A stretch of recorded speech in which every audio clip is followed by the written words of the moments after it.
Saudações, meus amigos do canal Voscom, mais uma vez com vocês, Cristiano, falando aqui agora com cenário novo, que vamos procurar melhorar ainda mais, claro, lembrando que o nosso blog está aberto para doações. Vocês que querem contribuir com o incremento de nossa qualidade técnica visual, tem a opção de contribuir com o nosso trabalho. Através do link postado na descrição do nosso vídeo, utilizando o Patreon. Bom, meus amigos, hoje nós vamos falar desse vírus que agora mais do que nunca no Brasil ganha força, que são as ideias do chamado libertarianismo. Primeiramente, o que é libertarianismo? Libertarianismo nós poderíamos definir de uma forma muito fácil e rápida. Como, aliás, muitos comentadores dos nossos vídeos já descreveram, que é basicamente um feudalismo do século XXI, um feudalismo high-tech. Um feudalismo high-tech que prega uma pretensa superioridade da propriedade privada, que prega um caráter absoluto da propriedade privada, inclusive sobre o Estado. O Estado exerceria o papel de quê? O Estado iria exercer apenas o papel que as milícias exerciam durante a Idade Média, e talvez o presidente e o primeiro-ministro teria o quê? Teria talvez um papel parecido com o que o Papa exercia durante a Idade Média sobre os senhores feudais, que tinham absoluto controle ali sobre os seus servos, que podiam usufruí-los como bem entendessem, inclusive sexualmente, lembrando que na França medieval você tinha o famoso direito da pernada. O direito da pernada era o quê? Era a famosa prima nocte.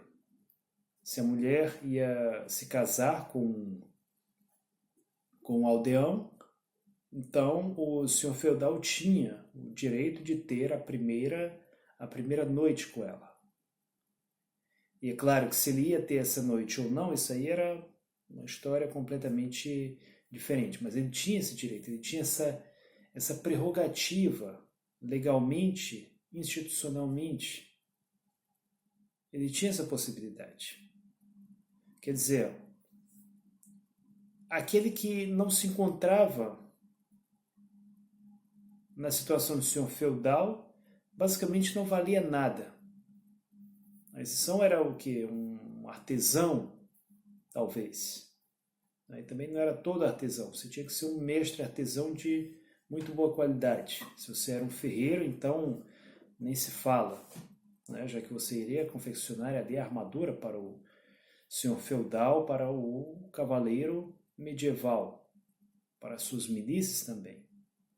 Então você tinha uma importância. Se você era um servo, você não tinha tanta importância. Você basicamente só existia para quê? Para comer, para rezar e para se reproduzir, para que a mão de obra estivesse sempre em abundância naquele feudo. E qual é o modelo que hoje os chamados anarcocapitalistas pregam?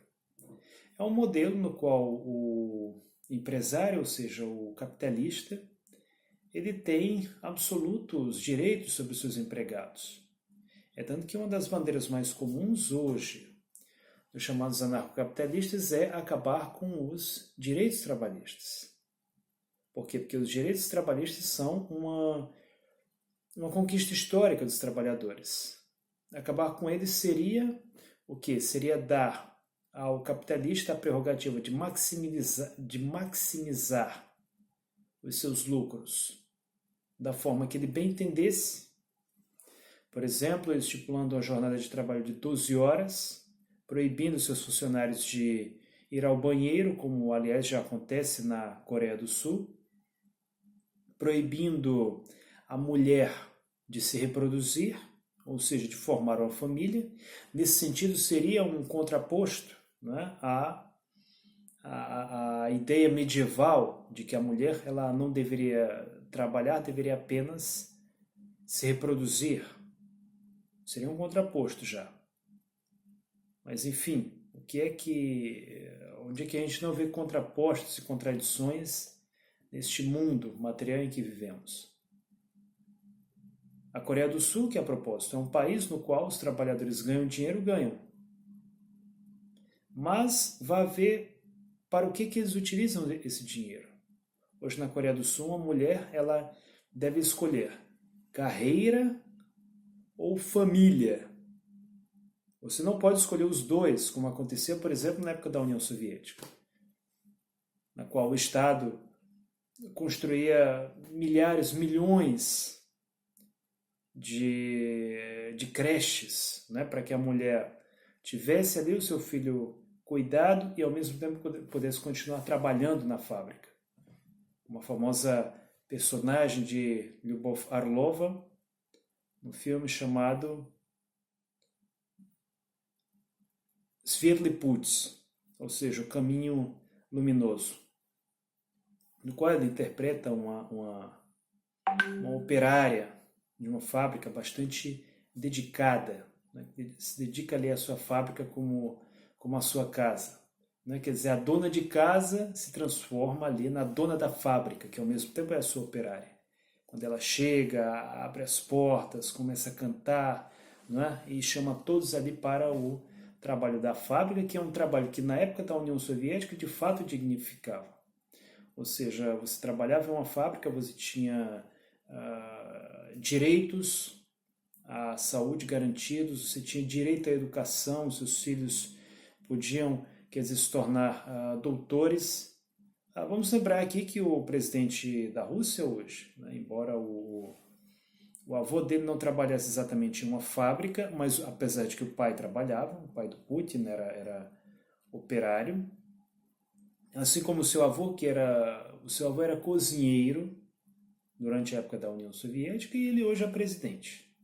É claro que aqui nós podemos, né, tecer N críticas ao seu governo, à sua composição, a uma série de coisas, mas nós não podemos negar uma verdade absoluta, que é o fato de que a União Soviética possibilitou que o filho de um cozinheiro, o filho de um operário, pudesse se tornar não apenas um oficial do KGB, como, né, futuramente um presidente.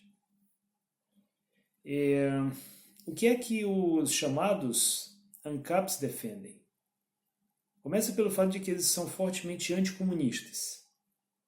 Alguns, eu não sei se fazem isso apenas porque recebem dinheiro para tal. Afinal de contas, somente uma pessoa que recebe um bom dinheiro pode afirmar tamanhos absurdos no estilo o nazismo era de esquerda. Uma pessoa só pode fazer isso por dinheiro para a sua fundação, para o Instituto Milênio da Vida, ou por ignorância, que não parece ser o caso, uma vez que seus defensores são em grande parte jovens de classe média, jovens que têm acesso à educação, pessoas que têm acesso à internet, pessoas que têm acesso ao conhecimento. E o que eu percebi estudando esse movimento? É que eles têm um foco muito forte nos jovens. Eles têm um foco muito forte nos jovens, vocês podem ver que grande parte dos militantes, chamados anarcocapitalistas ou libertarianos, são militantes em idade universitária, muitas vezes de classe média, e vamos convir aqui que grande parte são atraídos para esse movimento, também graças, né, se é que nós podemos dizer, graças a determinadas aberrações que nós vemos na esquerda. Por exemplo, a LGBT, né, movimentos feministas que acabam desacreditando a esquerda, enfim, uma série de movimentos que nada agregam à luta de classes e que são, antes de qualquer coisa, uma espécie de esnobismo contra a classe operária, e pelo menos no plano conservador, não estou falando aqui no plano político, mas no plano conservador, é uma classe, não estou falando aqui no plano político, e sim no plano moral, essa classe operária é uma classe conservadora. O operário, ele quer o quê? O operário, ele quer que o seu filho vá para a escola estudar história, ciências e matemática, e não para estar estudando teoria de gênero. A não ser, claro, que seja um estudo crítico, o que infelizmente não é feito nas universidades, nas instituições brasileiras.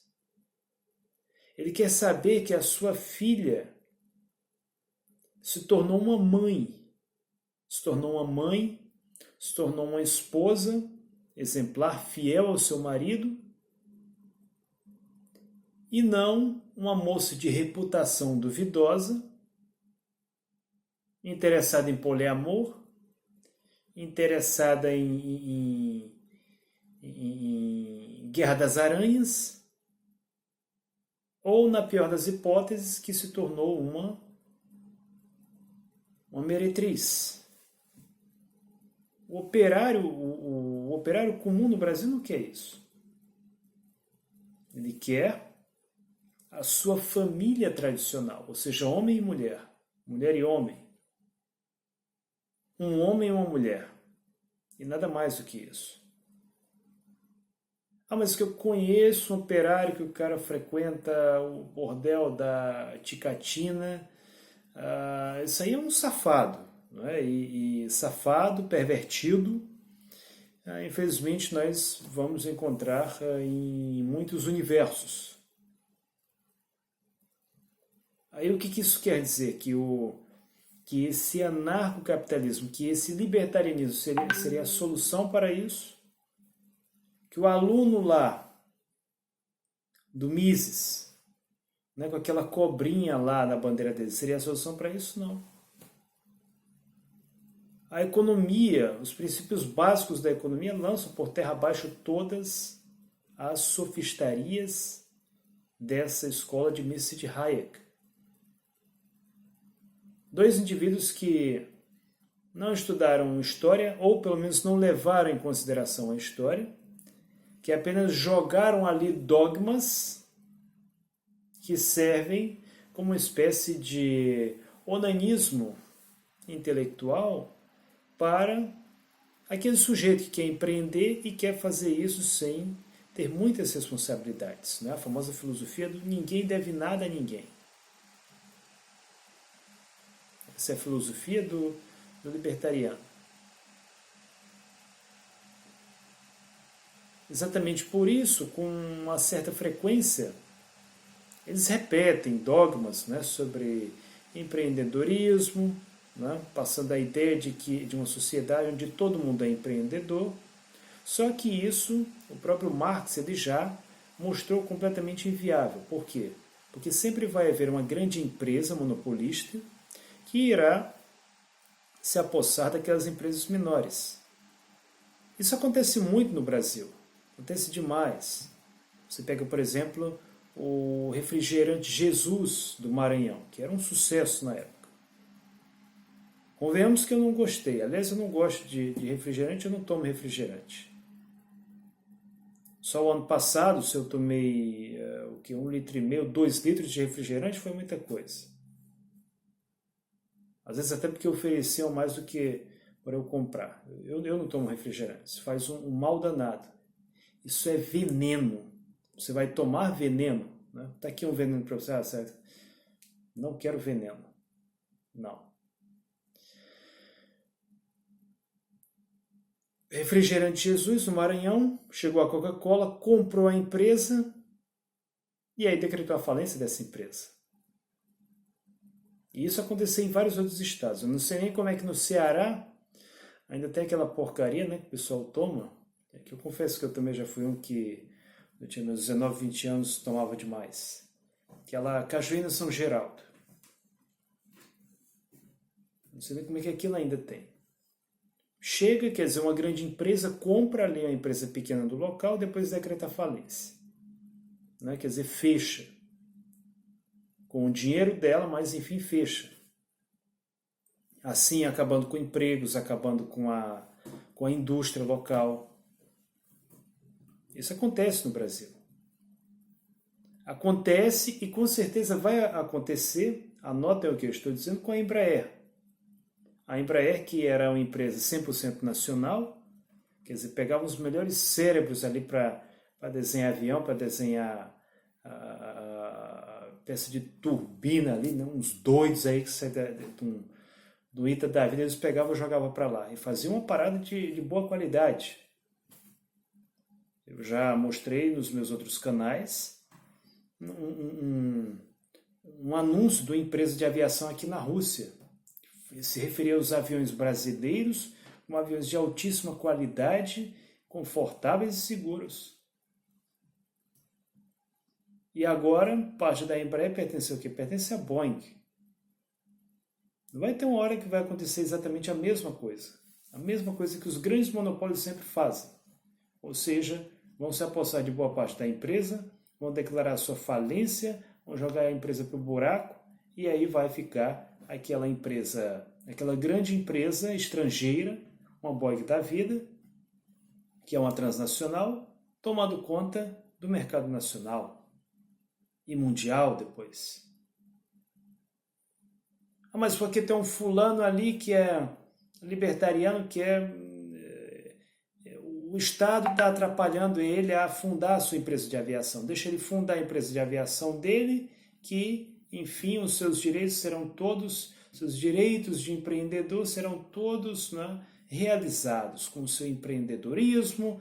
Né, ele vai ali deitar lendo uma Ayn Rand, e assim tudo vai ficar bonito na vida dele. Esse é o mundo perfeito e bonito, não agressivo, do libertarianismo. E essa, aliás, é mais uma palavra-chave para desvendar aqui mais um dos truques que eles empregam para atrair os jovens. Eles passam a ideia de que são pacíficos, né, de que a esquerda que é violenta e bate lá no blogueiro do Mamãe Falei, para defenderem blogs, defender publicamente, defenderem seus canais, defenderem suas conferências, a proibição daquilo que eles chamam de comunismo. A proibição de organizações socialistas, de organizações de esquerda, de uma forma geral, sempre chamada tudo isso de comunismo e para depois proibir. Outro dia eu estava vendo uma página libertariana e a capa dessa página era um helicóptero jogando um comunista lá do alto. Uma coisa completamente absurda. Como é também absurdo o sujeito de esquerda que diz que tem que atirar em quem é de direita. Quer dizer, se eu digo, né, que só porque fulano tem uma ideologia de direita, então tem que atirar nesse cara, então também tem que valer para quem é de esquerda. São dois extremos completamente que não interessam a nós aqui. Então essa filosofia de que libertariano é a favor de liberdade, de que é contra a violência, contra a agressividade, isso aí é uma falácia total. Parem para dar uma lida em qualquer fórum americano, brasileiro, até na Rússia agora essas porcarias agora estão aparecendo. Quer dizer, como um vírus. Geralmente essas fundações, porque normalmente isso aí são fundações que impulsionam essas ideias. A fundação de um Irmãos Koch da vida, né, que se disfarça de defensores de direitos dos estudantes, de indivíduos não violentos, que querem apenas a paz, que querem a satisfação de cada jovem, aí botam uma mocinha bonitinha para falar, né? Coloca o cara, sei lá, num patinete que pisca umas 500 cores, aparecer em grupos de videogame, e é assim que às vezes se empregam truques e artifícios para enganar os jovens. Por isso, meus amigos, se vocês virem esses sujeitinhos, não deixem que eles toquem em você, não deixem que eles encostem em você. Procurem estudar os métodos de ação às fraquezas desse ou daquele militante, que você irá encontrar uma série de podres desses indivíduos tão danosos à juventude, especialmente à classe média brasileira. A classe média que tem condições de evoluir, de servir como espelho para o restante da sociedade, mas que se vê corrompida e atacada diante da agressão destes sujeitinhos. Isso é o que acontece. São teorias fracassadas, teorias que não têm nenhum tipo de amparo histórico. Lembrando que o próprio Mises chegou a se referir positivamente aos nazistas, apresentando-os como a salvação da civilização europeia. Isso mesmo. Eles ficaram exatamente deste lado durante a guerra, senhores. E hoje querem ter a audácia de dizer que elas vêm de esquerda, quando seu próprio mestre chegou a apresentá-lo como uma salvação para a civilização europeia, colocando-se ao seu lado. Vejam só que grande hipocrisia.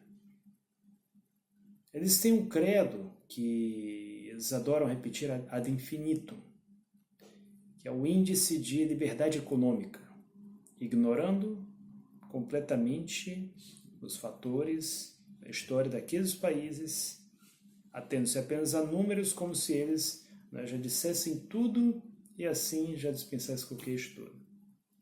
O que, aliás, em grande parte, reflete a mentalidade dessas pessoas, indivíduos sem estudo, sem uma pesquisa, sem uma formação filosófica e humanística, antes de qualquer coisa. Indivíduos que devem ser retirados do nosso meio e proibidos onde quer que passem.